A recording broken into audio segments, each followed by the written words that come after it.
Hi friends, నమస్తే అందరికీ.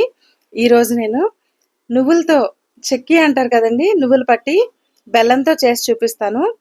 నేను చెప్పినట్టుగా మీరు కొలతలతో చేస్తే ఇలా పర్ఫెక్ట్గా వస్తుందండి, క్రంచీగా. లేదంటే కొంచెం సాగుతున్నట్లుగా పాకంలాగా ఉంటుంది, సరిగా కుదరదనమాట. స్వీట్ షాప్ స్టైల్లోనే చాలా బాగుంటుందండి. ఒకసారి మీరు ట్రై చేయండి. స్టవ్ వెలిగించి పాన్ పెట్టుకొని అందులో 1 కప్పు నువ్వులు వేసుకోండి. ఈ నువ్వుల్ని చిటపటలాడేలాగా వేయించుకోండి. మరీ మాడిపోకుండా సిమ్లోనే పెట్టి ఒక 5 నిమిషాల పాటు వేయించుకోండి. ఈ వేయించిన నువ్వుల్ని తీసి పక్కన పెట్టుకోండి. ఇదే పాన్లోకి 1 స్పూన్ వరకు నెయ్యి వేసుకోండి. నెయ్యి వేసుకున్న తర్వాత మీరు ఎంతైతే నువ్వులు తీసుకున్నారో అంతే బెల్లం తీసుకోండి. అది వెయిట్లోనూ కావచ్చు, కప్పుతోనూ కావచ్చు. దీంట్లోకి ఒక 1/2 కప్పు వాటర్ వేసుకోండి. టీ కప్పుతో 1/2 కప్పు వేసుకోండి. ఈ బెల్లం మెత్తగానే ఉందండి, వెంటనే కరిగిపోయింది. లేదంటే మీరు తురుముకొని కూడా వేసుకోవచ్చు. ఒక 5 యాలకులు పొడి చేసుకొని ఇందులో చల్లేసుకోండి. సువాసన బాగుంటుంది. ఇంతే, ఇలా మీరు కలుపుతూనే ఉండాలండి, అడుగంటకుండా. మళ్ళీ బెల్లం మాడిపోతే ఆ స్మెల్కి అసలు మనం తినలేమన్నమాట, మాడిపోయిన వాసన వస్తుంది. ఇప్పుడు పాకానికి ఎలా చూసుకోవాలనేది చెప్తాను. ఇది జాగ్రత్తగా చూసారు అంటే కనుక మీరు ఇట్టే చేసేస్తారనమాట. ఇప్పుడు చూడండి, మనం పాకం తీసినప్పుడు ఇట్లా ఇది జిగురుగా సాగుతున్నట్టుగా అలా వచ్చిందనుకోండి, పాకం ఇంకా రానట్టు. ఈ స్టేజ్లో కనుక మీరు నువ్వులు వేసారంటే మాత్రం పంటికి అంటుకుంటూ ఉంటుంది, అస్సలు బాగోదు. ఇలా కాకుండా ఇంకొక 2-3 మినిట్స్ పాటు సిమ్లోనే ఉంచి తిప్పుతూనే ఉండండి. తిప్పిన తర్వాత మళ్ళీ ఒకసారి బౌల్లో వాటర్ ఉంది కదండి, అందులో ఇది వేసేసుకోవాలన్నమాట, కొంచెం బెల్లం పాకం. వేసిన తర్వాత ఇది ఉండలాగా అవ్వాలన్నమాట. ఈ ఉండ అనేది ఎలా రావాలి అంటే, మనం ఇది కొద్దిగా తీసుకొని ఒక ప్లేట్ మీద వేస్తే సౌండ్ వస్తుందండి. ఆ సౌండ్ అనేది ఎలా ఉంటుందో ఇప్పుడు మీకు నేను చూపిస్తాను.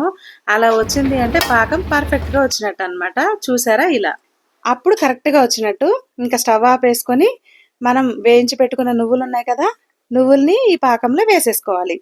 ఇప్పుడు ఇంకా మనకి పాకం రెడీ అయిపోయిందండి. రెడీ అయిపోయిన దాంట్లోకి వేయించి పెట్టుకున్న నువ్వులు వేసుకొని ఇంకా గ్యాస్ ఆఫ్ చేసేసుకోవాలి. గ్యాస్ ఆఫ్ చేసి మనం మెల్లగా దీన్ని మొత్తం కలిసేలాగా కలుపుకోవాలన్నమాట. ఇట్లా ఉండలుండల్లాగా రాకుండా బాగానే ఉంటుందండి, ఉండలేమి రాదు. దానికి కరెక్ట్గా సరిపోతుంది. మనం చెప్పిన మెజర్మెంట్స్తో నేను చెప్పాను కదండి, 1 కప్పు నువ్వులకి కప్పు బెల్లం వేశారంటే కనుక పర్ఫెక్ట్గా వస్తుంది. పాకం కరెక్ట్గా చూసుకోండి. ఇప్పుడు ఇది ఇలా కొంచెం మనం నెయ్యి వేసుకొని మళ్ళీ ఒకసారి కలుపుకోండి. నెయ్యి వేస్తే టేస్ట్ బాగుంటుంది, షైనీగా ఉంటుంది అన్నమాట చిక్కీ మనకి. ఇప్పుడు ఒక ప్లేట్లోకి కొద్దిగా నెయ్యి వేసుకొని మళ్ళీ మనం ప్లేట్కి అంతా అప్లై చేసేసుకొని మీరు బటర్ పేపర్ అయినా తీసుకోవచ్చు. నేను ఇట్లా పళ్ళెంలో వేసుకున్నాను. మనం తయారు చేసి పెట్టుకున్నది ఏదైతే ఉందో నువ్వుల మిశ్రమం దీంట్లో వేసేసుకొని ఒక స్పూన్తో మనం దీనికి స్ప్రెడ్ చేసేసుకోవాలి. మనం స్ప్రెడ్ చేస్తూ ఉంటే దీంతో ఆల్రెడీ మనకి నెయ్యి ఉంటుంది కాబట్టి గరిటకి ఏమీ అంటుకోదండి, ఇది వదిలేస్తూనే ఉంటుంది. మీరు ఒకసారి ట్రై చేయండి, ఎలా వచ్చిందో నాకు కామెంట్ చేయండి. పర్ఫెక్ట్గా వస్తుందండి ఇలా చేస్తే. నేను చాలాసార్లు ట్రై చేశాను. మీరు కూడా చేసుకొని ఇంట్లో మీ పిల్లలకి, మీ పెద్దవాళ్ళు ఎవరైనా ఉంటే నువ్వులు పట్టి తింటే చాలా మంచిది హెల్త్కి. కాల్షియం ఉంటుంది, ఆడవాళ్ళకి బోన్ హెల్త్కి మంచిది. ఒకసారి మీరు కూడా ఇలా ట్రై చేయండి. ఇప్పుడు దీన్ని మనం వేడిగా ఉన్నప్పుడే ఇట్లా కట్ చేసుకోవాలన్నమాట. ఇది మీరు ఎంత పలచగా చేసినా కూడా వస్తుందండి. నేను వీలైనంత ప్లేట్ ఉన్నంత వరకు చేసుకున్నాను, ఇంకా చేసినా పలచగా వస్తుంది. 2-3 గంటలు దీన్ని పక్కన పెట్టేసుకున్నాం అనుకోండి, ఇంక ఇది ప్లేట్ నుంచి మనకి ఇట్లా అచ్చులాగా సపరేట్ అయిపోయి వచ్చేస్తుంది. స్వీట్ షాప్లో కంటే ఇంకా చాలా బాగుంటుందండి. మీరు ఒకసారి ట్రై చేయండి. నేను ఇన్నిసార్లు చెప్తున్నానని కాదు. ఇప్పుడు మనం దీన్ని ఇలా కట్ చేసుకున్నాం కదా, మనకు నచ్చిన షేప్లో నచ్చిన సైజులో కట్ చేసుకోవచ్చు. ప్రతిరోజు ఒకటి తిన్నాం అనుకోండి, హెల్త్కి అయితే చాలా మంచిది. మీరు ఒకసారి ట్రై చేయండి. ఇక ఈ మందంగా వచ్చినాయి కదండి, ఇంతకన్నా పలుచగా కావాలన్నా మనం చేసుకోవచ్చు అనమాట. వీటన్నిటిని ఇప్పుడు మనం ఒక డబ్బాలోకి, గాజు సీసాలో కానీ లేదంటే స్టీల్ డబ్బాలో కానీ స్టోర్ చేసి పెట్టుకోవచ్చు.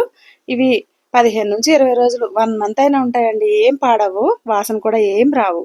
నచ్చితే కనుక వీడియోని లైక్ చేసి, షేర్ చేసి, నా ఛానల్ని సబ్స్క్రైబ్ చేసుకొని సపోర్ట్ చేయండి. Thank you for watching.